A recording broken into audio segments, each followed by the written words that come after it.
নমস্কার। কবিগুরু রবীন্দ্রনাথ ঠাকুরের লেখা বীরপুরুষ। মনে করো যেন বিদেশ ঘুরে মাকে নিয়ে যাচ্ছি অনেক দূরে।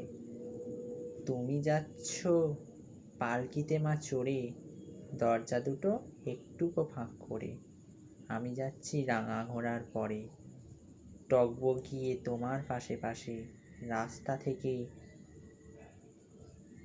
ঘোড়ার খুঁড়ে খুঁড়ে রাঙা ধুলোয় মেঘ উড়িয়ে আসে। সন্ধে হলো সূর্য নামে পাটে, এলাম যেন জোড়া দিঘির মাঠে। ধুধু করে যে দিক পানে চাই, কোনোখানে জনক মানব নাই। তুমি আপন মনে তাই ভয় পেয়েছ, ভাবছো এলাম কোথা। আমি বলছি ভয় করো না মাগো, ওই দেখা যায় মরা নদীর সোতা। চোরকাঠাতে মাঠ রয়েছে ঢেকে, মাঝখানে তে পথ গিয়েছে বেঁকে। গরু বাছুর নেইকো কোনোখানে, সন্ধে হতেই গেছে গাঁয়ের পানে।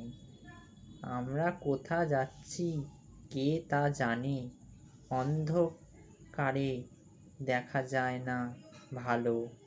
তুমি যেন বললে আমায় ডেকে, দিঘির ধারে ওই যে কিসের আলো।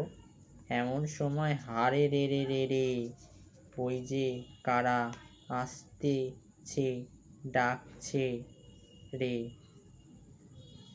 তুমি ভয়ে পালকিতে এক কোণে, ঠাকুর দেবতার স্মরণ করছো মনে।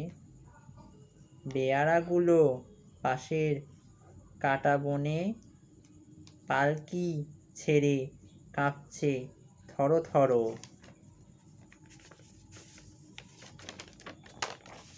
আমি যেন তোমায় বলছি ডেকে, আমি আছি ভয় কেন মা করো। হাতে লাঠি মাথায় ঝাঁকড়া চুল, কানে তাদের বোঝা জবা ফুল। আমি বলি দাঁড়া খবরদার, এক পা কাছে আসিস না যদি আর। এই চেয়ে দেখ আমার তলোয়ার, টুকরো করে দেব তোদের সেরে। শুনে তারা লম্ব দিয়ে উঠে চেঁচিয়ে উঠল হারে রে রে রে রে। নমস্কার।